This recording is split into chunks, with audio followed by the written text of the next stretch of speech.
All eyes are on Joe, but I'm not talking about Joe Biden. No, I'm talking about the guy who seems to be more powerful and has much more attention than Joe Biden, and that is Democrat Senator Joe Manchin, who may in fact be the last living, honest Democrat holding political office at the national level right now. All of the other ones are in full party press to get Uncle Joe, Uncle Sniffy Joe's agenda pushed through. They're looking to isolate Republicans. They're looking to change voting laws to keep Republican voters out. They're looking to add in, maybe sprinkle on like Salt Bae, a couple extra Democrat votes here and there. They're looking to go ahead and cement some of the concerns that people had about the 2020 election as existing law at the federal level, overriding the clear constitutional mandate that state Congresses alone have the power to set election procedure. They're looking to do a lot right now. Eliminate guns, go ahead and just whittle away those free speech protections, all of those little pesky things that keep getting in the way of the Democrat Party's agenda. Oh, maybe even let's just pack a few Supreme Court justices in there.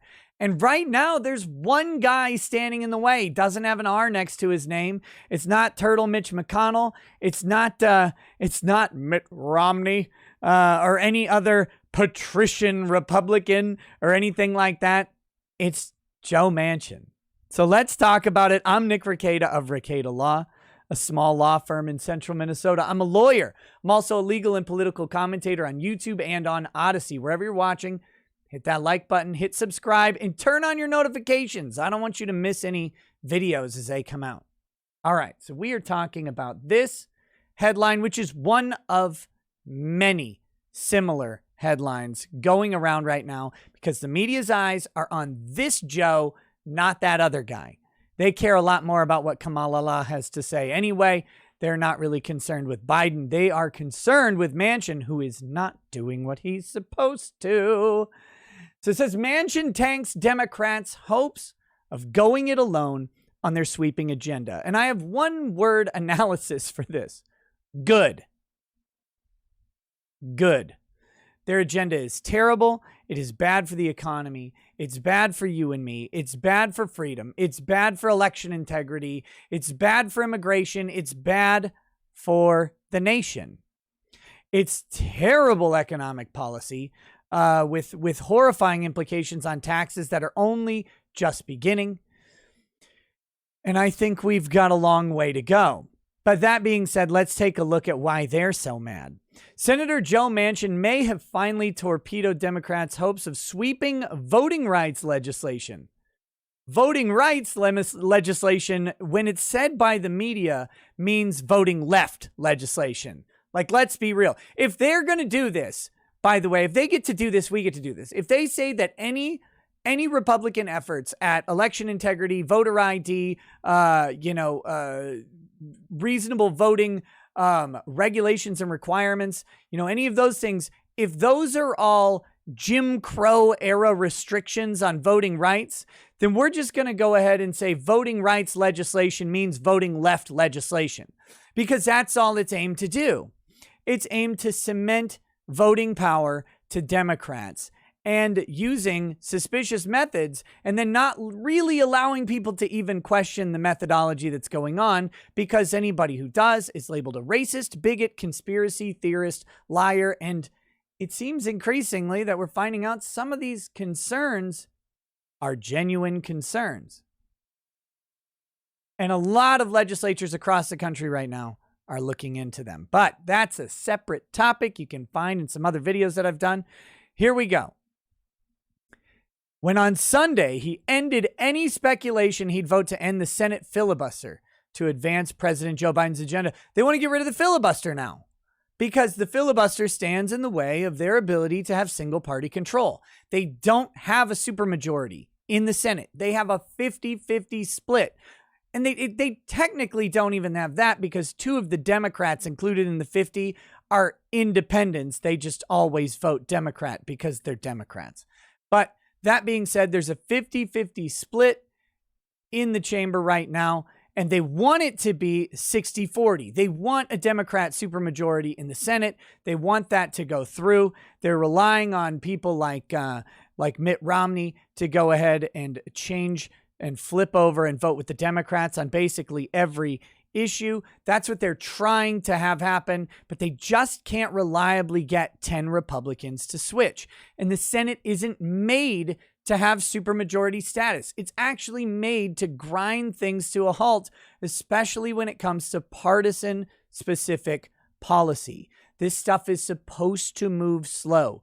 We are not supposed to have sweeping change all of the time, because you and me and business owners, we don't have the ability to adapt to the whimsy of Congress and the stroke of every pen that they make. It takes us time, it takes us money, it takes us manpower, it takes us knowledge to comply with all of this stuff, and we don't always have access to everything we need to do it.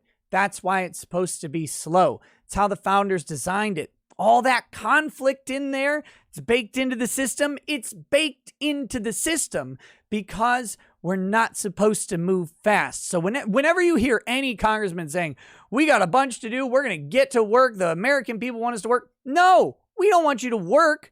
We want you to fight and bicker and argue and not work. Leave us alone. Get out the way.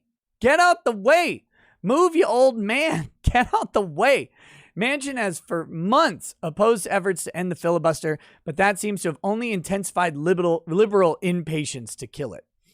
With the 60-vote threshold needed in a 50-50 Senate, Republicans blocked a bill to establish a commission to study the January 6th insurrection, which was designed entirely to carry into 2022, maybe even to 2024, to give them campaign talking points. They did this with the investigation into the 2016 election on President Trump.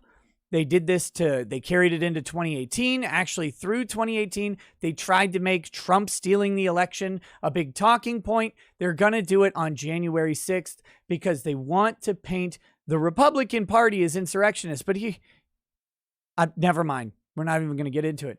Remain positioned to stop election legislation. And remember, election legislation in this context means an unconstitutional legislative grab of power, which says the states will no longer decide their election laws. The federal government will decide their election laws. We already have the Supreme Court indicating that that's unconstitutional by eliminating parts of the Voting Rights Act and other such things. But now we have Congress moving in on that. But the Constitution's pretty clear. The method for choosing these things shall be established by state legislatures, not federal. But they want to set up federal guidelines on how to do elections. And those guidelines are designed to cement things in like unlimited absentee ballots, no request absentee ballots, and all of the things that Republicans have big concerns about because they worked for the Democrats.